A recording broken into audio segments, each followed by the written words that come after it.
All right, so it is your first time to Dance Vision. Woo! What do you think? It's been awesome. It's so much, I don't know, it's so much bigger than what I expected in the sense of coming into an in-studio workshop.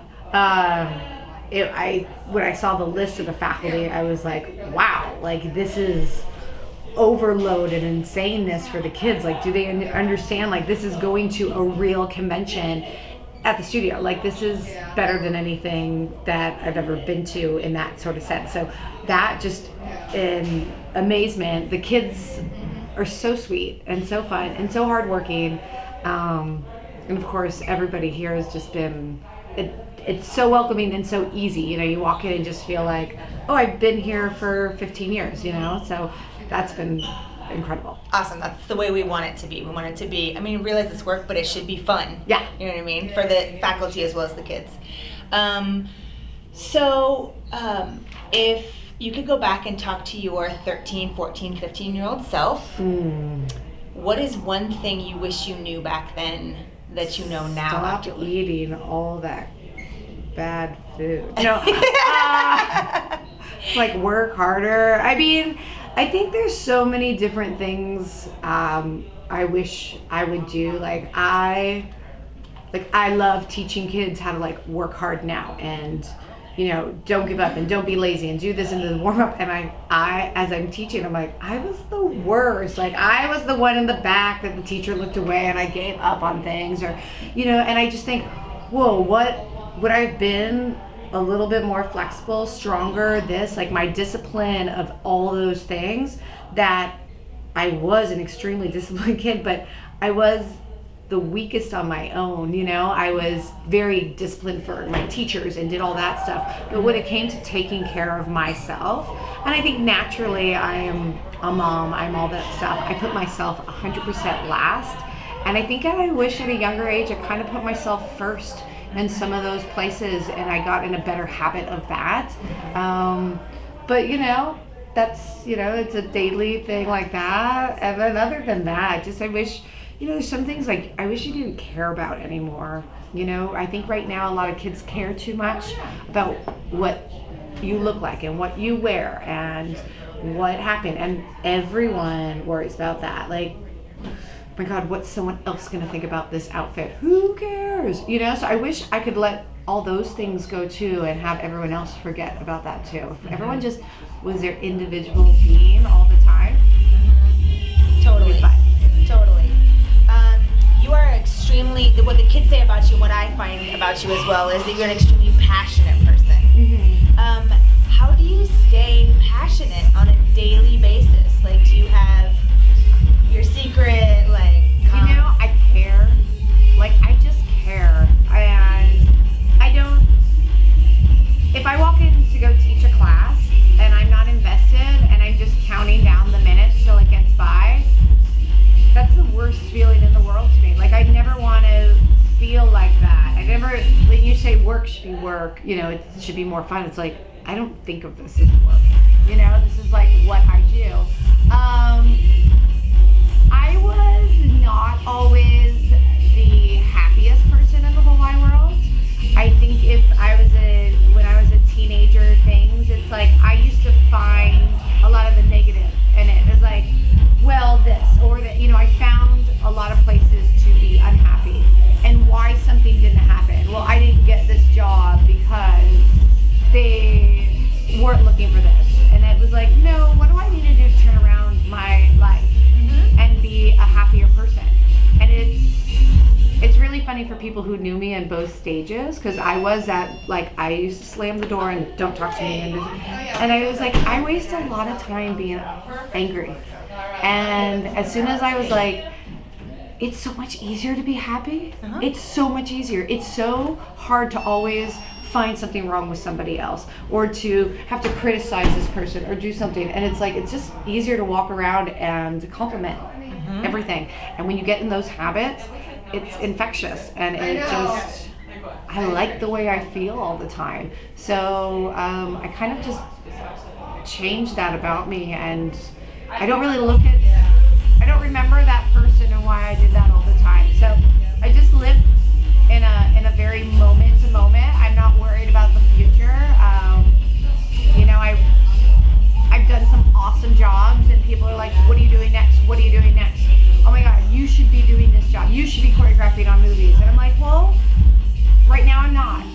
And right now I'm teaching this week, and maybe that will happen for the year. Maybe I'll go back to that. Maybe this will happen. But if I'm worried about what that next job is, then it puts a downer on that. And as long as I can succeed and keep moving forward and live my life, money comes and goes, and why stress about it? Totally. It's so funny that you say that, because I've never known you as anything other than the very, very happy, bubbly Brooke. So that's funny, bubbly Brooke.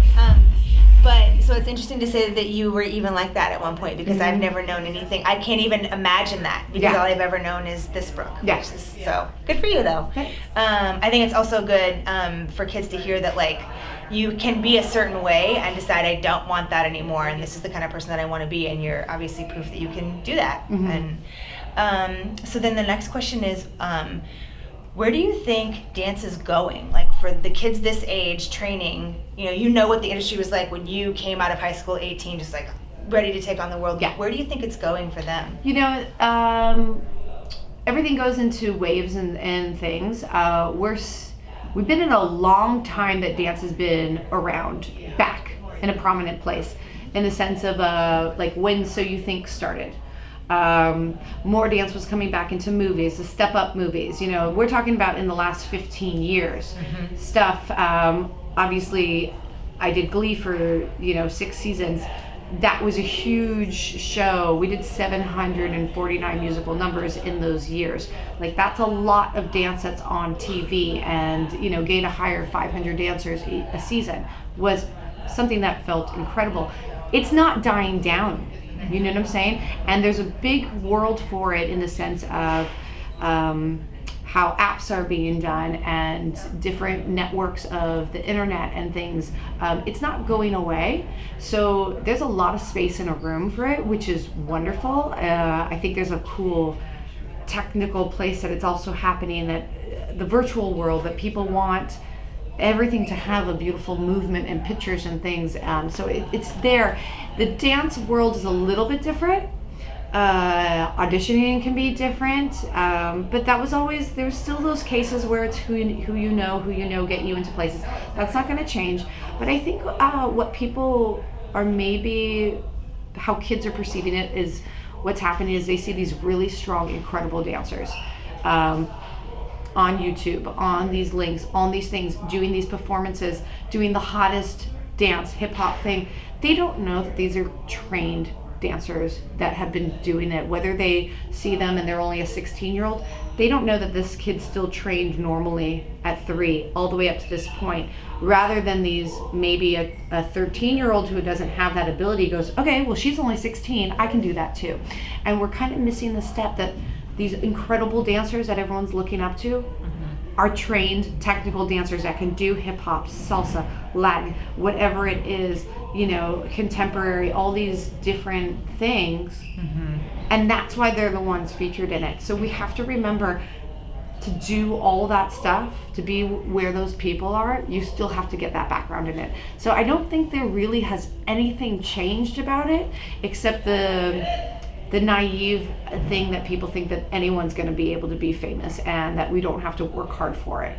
And the discipline is still there. You have to work hard, you have to be true, you have to be a humble person, and you have to be willing to learn and accept things and to try everything. And so, there really aren't any shortcuts through it, but it looks like there are. Right. The instant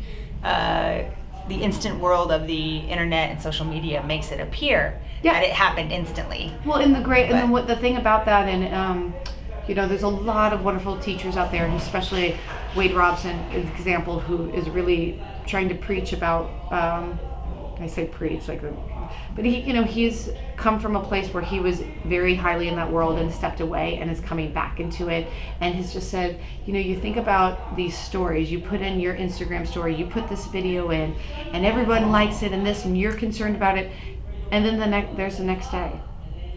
So you got that very big high in excitement for that one day, and you thought that was going to make you feel away. But then you have to do it tomorrow, and then you have to do it tomorrow. Where's the point where you're just doing it for yourself? Right. And so think about just what are your goals to make you happy, for people to like you, that's not how we live our lives. It's like, it's not about who else is gonna like me. It doesn't matter because they could be gone tomorrow. So it's about you liking yourself.